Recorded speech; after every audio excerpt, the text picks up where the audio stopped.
Hi friends, आप सबका स्वागत है लर्नर्स अड्डा 24 चैनल पर। अगर आप चैनल पर नए हैं तो प्लीज़ सब्सक्राइब और बेल आइकन का बटन ज़रूर दबा दें, जिससे कि वीडियो आपको सबसे पहले मिल सके। आपके सहयोग से हमें ऊर्जा मिलेगी। जैसे कि आप जानते हैं, बायोलॉजी के टॉप 200 प्रश्नों की श्रृंखला चल रही है, जो यूपी पेट, रेलवे, एसएससी के एग्ज़ाम पॉइंट ऑफ व्यू से मोस्ट इम्पोर्टेंट क्वेश्चंस हैं। 60 प्रश्नों की पार्ट 1 श्रृंखला कंप्लीट हो चुकी है। अगर आप नहीं देखे हैं तो जाके देख लीजिए।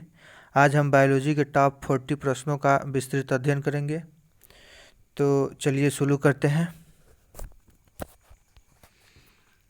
आज का पहला प्रश्न है, छुई मुई की पत्ती में गति होती है। तो इसका सही आंसर हो जाएगा ए, कंपना कुंचन। कंपना कुंचन छुई मुई के पत्तियों में गति होती है, जो कंपन को महसूस करके सिकुड़ने लगती है। खास करके छुई मुई या लज्जावती, जिसका वैज्ञानिक नाम होता है मिमोसा पुडिका, एक प्रकार का पौधा है जिसकी पत्तियां मानव के स्पर्श पाने या तेज फूंक मारने की वजह से सिकुड़ जाती हैं, फिर कुछ देर बाद अपने आप से खुल जाती हैं। तो इसका सही आंसर हो जाएगा बी, कंपना कुंचन। नेक्स्ट क्वेश्चन है, डेसिबल किसे नापने के लिए प्रयोग किया जाता है? तो इसका सही आंसर हो जाएगा वातावरण में ध्वनि। इसका सही आंसर सी हो जाएगा, वातावरण में ध्वनि नापने के लिए डेसिबल का प्रयोग किया जाता है, डेसिबल यंत्र का। और ध्वनि का मात्रक भी डेसिबल होता है। देखिए यहाँ पे पिक्चर के माध्यम से हम आपको समझाने की कोशिश किए हैं डेसिबल के पैमाना कैसे काम करता है। 0 से लेके 130 टॉप होता है।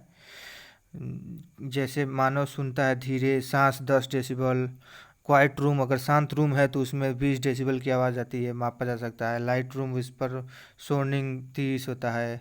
मॉडरेट सोर्निंग स्नोरिंग 40 होता है। कन्वर्सेशन अगर आम बात किया जाए तो उसका 50 होता है।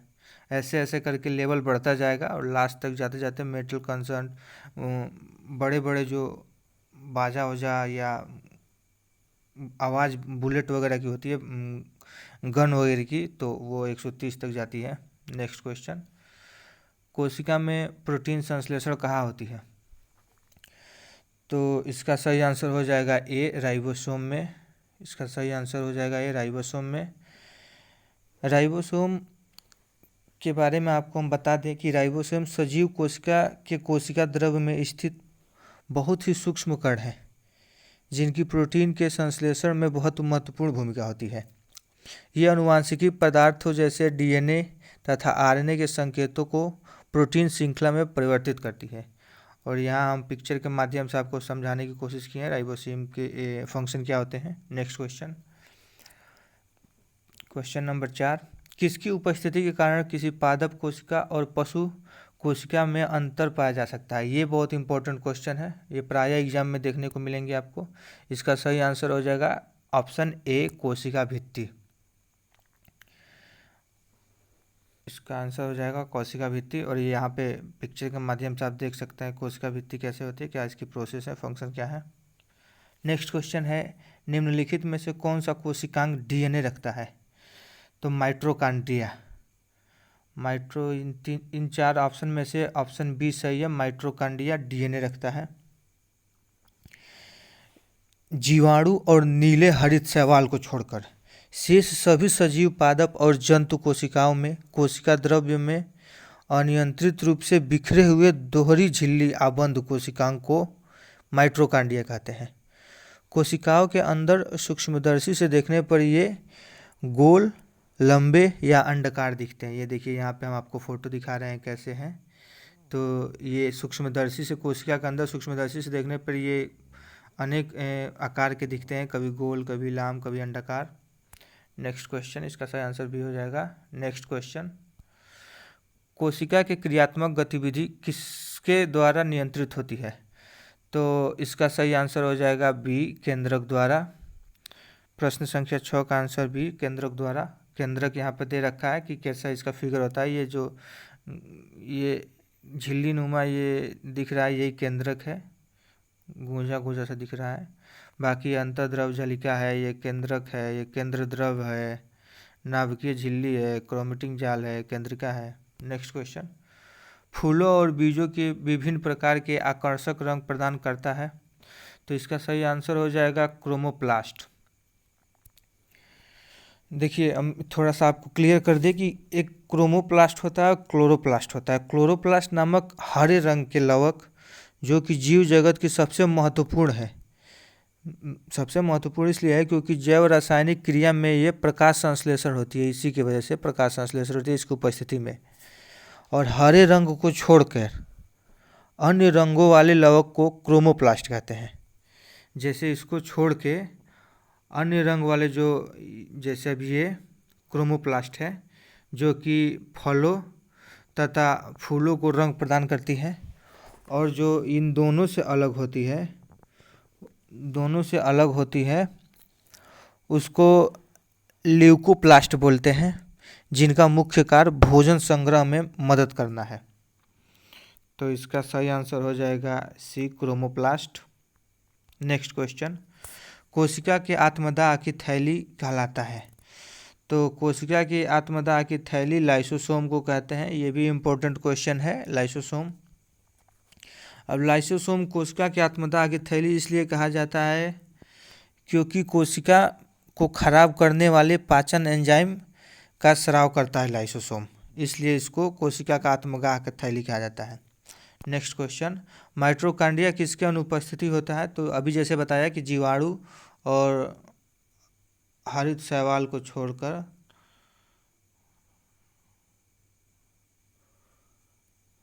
सभी सजीव पादपों और कोशिका जंतुओं में केंद्रिक अनियंत्रित रूप से बिखरे हुए डोरी को माइटोकॉन्ड्रिया कहते हैं। इसमें आंसर हो जाएगा बी और ए, दोनों सही हो जाएंगे इसके।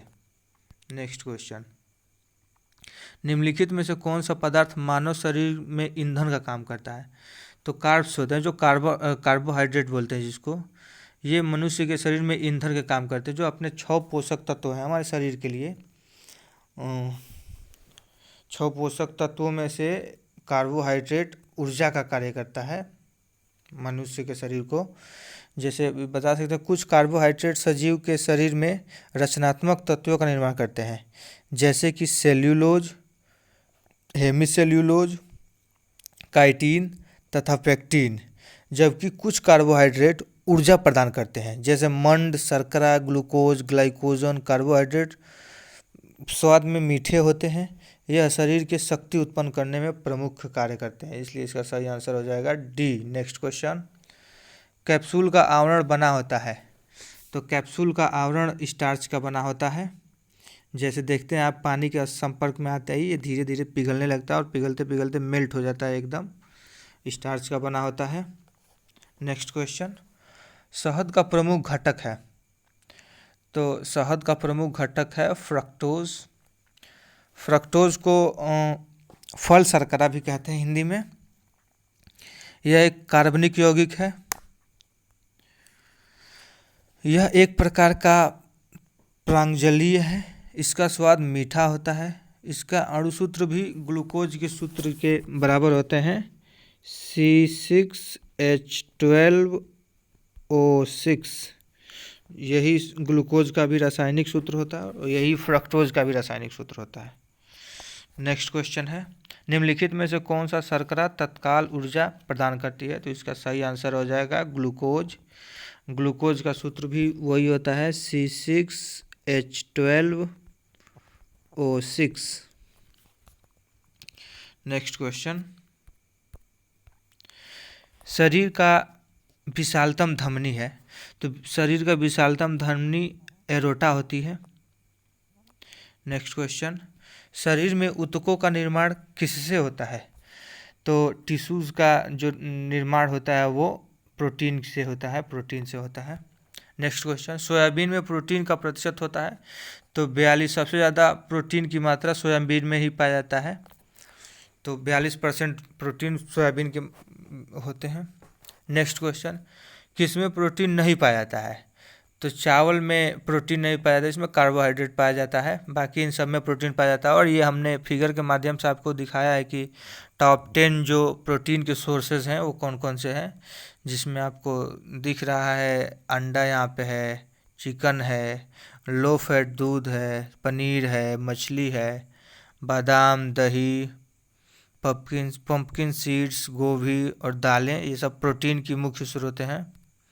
नेक्स्ट क्वेश्चन, मानव शरीर में वसा जमा होती है वसा ऊतक में, फैट वसा ऊतक में जमा होती है। नेक्स्ट क्वेश्चन, निम्नलिखित में से किसमें ऊर्जा प्राप्त होती है?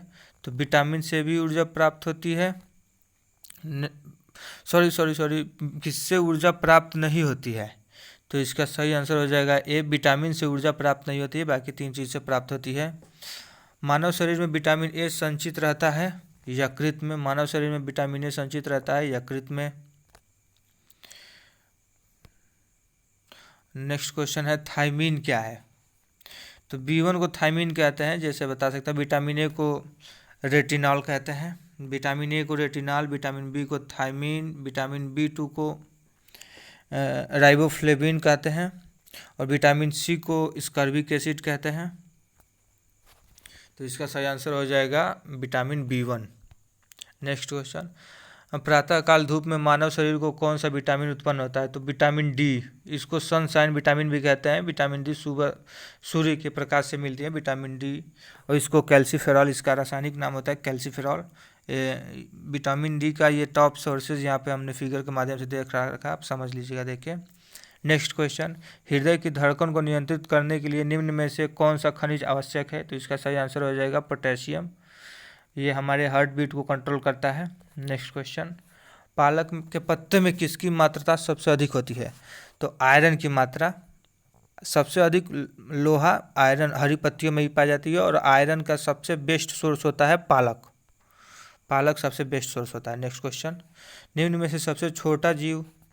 तो माइकोप्लाज्मा, ये रिपीट क्वेश्चन है जो पिछले सेशन में भी हमने कराया है, माइकोप्लाज्मा है। नेक्स्ट क्वेश्चन, इसमें से कौन सा वसा में विलेय नहीं है?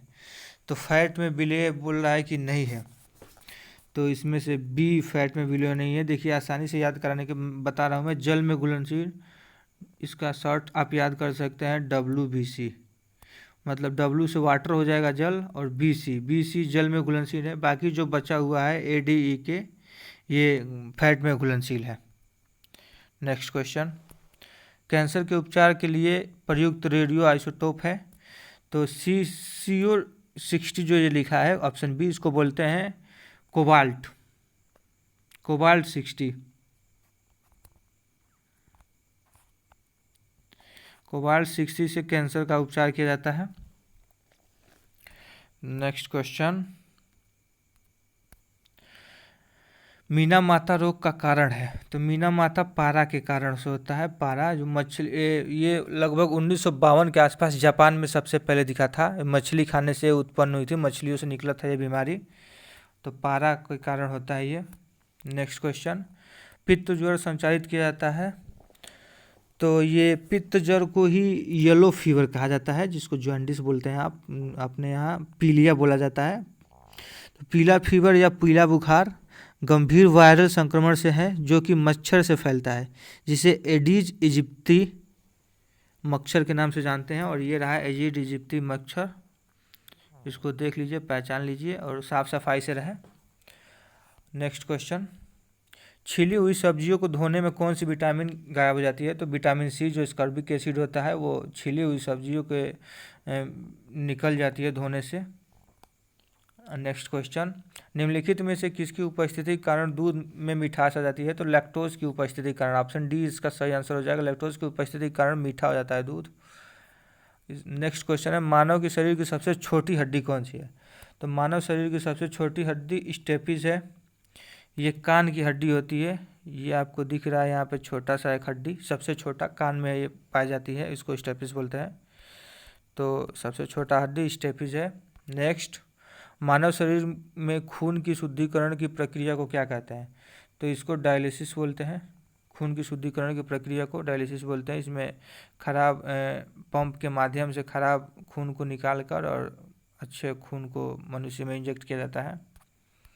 तो नेक्स्ट क्वेश्चन, मानव शरीर की सबसे लंबी हड्डी। तो मानव शरीर की सबसे लंबी हड्डी फीमर होती है, जो जांघ की हड्डी होती है, उसको फीमर बोलते हैं। तो ऑप्शन सी इसका सही आंसर हो जाएगा। नेक्स्ट क्वेश्चन, मानव शरीर में पाचन का अधिकांश भाग किस अंग में समाप्त होता है। तो सबसे अधिक भाग मानव शरीर का संपन्न होता है छोटी आंत में। सबसे छोटी आंत में सबसे अधिक भाग संपन्न होता है। और पाचन के अंग बता दूं, आहार नाल, मुख गुहा, ग्रसनी, ग्रसिका, आमाशय, छोटी आंत, बड़ी आंत, मलाशय, मल द्वार से बनी होती है। और सहायक इसमें पाचन जो ग्रंथियां होती हैं, लार ग्रंथि, यकृत, पित्ताशय एवं अग्नाशय होती हैं। तो इसका सही आंसर हो जाएगा सी। नेक्स्ट क्वेश्चन, पाचन तंत्र का हिस्सा नहीं है। जैसा अभी हमने बताया पाचन तंत्र के कौन कौन से, इसमें कार्निया दे रखा है, तो इसका हिस्सा ये कार्निया नहीं है। कार्निया आँख में होती है, ये जो दिख रहा है ना लेंस के ऊपर एक झिल्ली नुमा जो ये दिख रहा है, ये कार्निया है हम लोग के। तो ये पाचन में सहायक नहीं होती है। नेक्स्ट क्वेश्चन है, पेट में भोजन को पचने के लिए निम्नलिखित में से किसकी खास आवश्यकता होती है। तो इसका सही आंसर हो जाएगा एंजाइम। एंजाइम का फंक्शन यहाँ पे मैंने फिगर के माध्यम से आपको समझाने की कोशिश की है। नेक्स्ट क्वेश्चन, पाचन क्रिया में प्रोटीन निम्नलिखित में से किस पदार्थ में बदल जाता है। तो इसका सही आंसर हो जाएगा एमिनो अम्ल में बदल जाता है। प्रोटीन एमिनो अम्ल में बदल के पाचन क्रिया को बढ़ाता है। नेक्स्ट क्वेश्चन, पेसमेकर किससे संबंधित है। तो इसका सही आंसर हो जाएगा ऑप्शन बी, हृदय से संबंधित है पेसमेकर। नेक्स्ट क्वेश्चन, मानव हृदय में कितने कोष्ठक होते हैं। तो मानव हृदय में 4 कोष्ठक यहाँ पे दे रखा है। Left atrium, right atrium, right ventricles और लेफ्ट वेंट्रिकल्स। तो इसका सही आंसर हो जाएगा सी 4। और ठीक है दोस्तों, आज हम इस सेशन को यहीं पे समाप्त करते हैं। मिलते हैं कल नई वीडियो के साथ। चैनल को सब्सक्राइब करें, बेल आइकन को दबा दें, जिससे सबसे पहले वीडियो आप तक पहुंच जाए। गुड बाय दोस्तों।